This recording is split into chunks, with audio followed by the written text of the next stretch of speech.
2024 लोकसभा चुनाव के पहले अखिलेश यादव पीडीए की रणनीति को लेकर आगे बढ़े और उसका नतीजा ये रहा कि उनको 37 सीटें मिली, जिससे समाजवादी पार्टी अब देश में लोकसभा में तीसरे नंबर की पार्टी बन गई है। क्या आप अभी भी माता पिता बनने का सपना देख रहे हैं? अपोलो फर्टिलिटी के साथ अपने माता पिता बनने का सपना पूरा करें। मुफ्त परामर्श के लिए 9953975611 पर कॉल करें। अखिलेश यादव की इस पीडीए की रणनीति के तहत पिछड़े, दलित और अल्पसंख्यक समुदाय को लेकर चलने की बात उन्होंने कही और जब एक वर्ग का विरोध उठा तो उन्होंने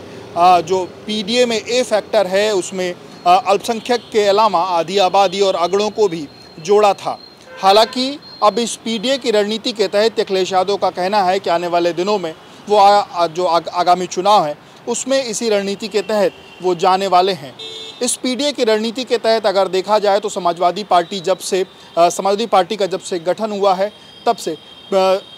MY फैक्टर को लेकर के ये बात मानी जाती है कि समाजवादी पार्टी के साथ MY फैक्टर हमेशा रहता है और ये फैक्टर समाजवादी पार्टी को कहीं ना कहीं हमेशा वोटों में बढ़त दिलाता है। पर अब पीडीए के तहत जो डी फैक्टर है, ये पिछले चुनाव में समाजवादी पार्टी को डी फैक्टर का भी वोट ठीक ठाक मिला, जिस कारण उसको कहीं ना कहीं 37 सीटें मिली हैं। अखिलेश यादव का ये मानना है कि इस डी फैक्टर को जो साथ लेने का फ़ायदा उनको इस चुनाव में मिला है, अब वो लगातार डी फैक्टर के साथ आकर के आने वाले समय में भी इस डी फैक्टर का फ़ायदा उठा सकते हैं। पिछले दिनों जिस तरीके से भारतीय जनता पार्टी के एक नेता ने बहुजन समाज पार्टी की मुखिया मायावती को लेकर एक टिप्पणी करी और उसके बाद अखिलेश यादव ने मुखर होकर सोशल मीडिया पर उस पर अपनी प्रतिक्रिया दी और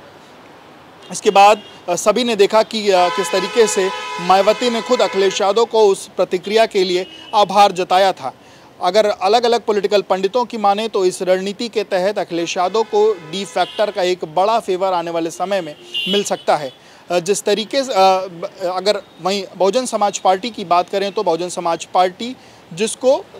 जो दलित वर्ग को लेकर के एक बड़ा जो दलित वर्ग है उसका एक बड़ा वोट बैंक जो है वो बसपा की तरफ रहता है, पर पिछले कुछ चुनावों से लगातार ये देखा जा रहा है कि ये जो वोट बैंक है वो खिसक रहा है और खिसकने के बाद हमने देखा कि 2014 में इस बात का दावा किया गया कि कुछ ये वोट बैंक जो है वो भारतीय जनता पार्टी की तरफ गया। 2019 में भी इसी बात का दावा था कि दलितों का कुछ वोट बैंक जो है वो बीजेपी की तरफ ही गया, पर 2024 के लोकसभा चुनाव में ये इंडिया गठबंधन की तरफ शिफ्ट हुआ। अब जिस तरीके से अखिलेश यादव ने मायावती को लेकर अपना सोशल मीडिया पर पोस्ट किया, उससे पॉलिटिकल पंडित ये बात मानते हैं कि आने वाले समय में अखिलेश यादव को कहीं ना कहीं इस वर्ग का भी हितैषी माना जा सकता है। वहीं पिछले दिनों जिस तरीके से सुप्रीम कोर्ट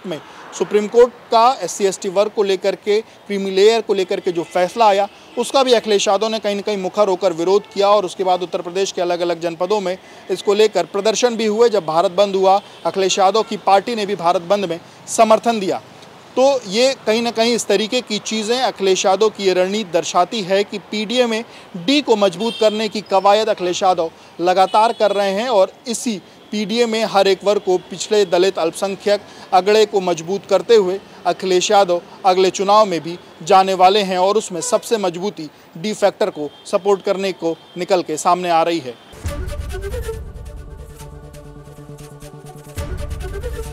ABP गंगा, खबर आपकी, जुबान आपकी।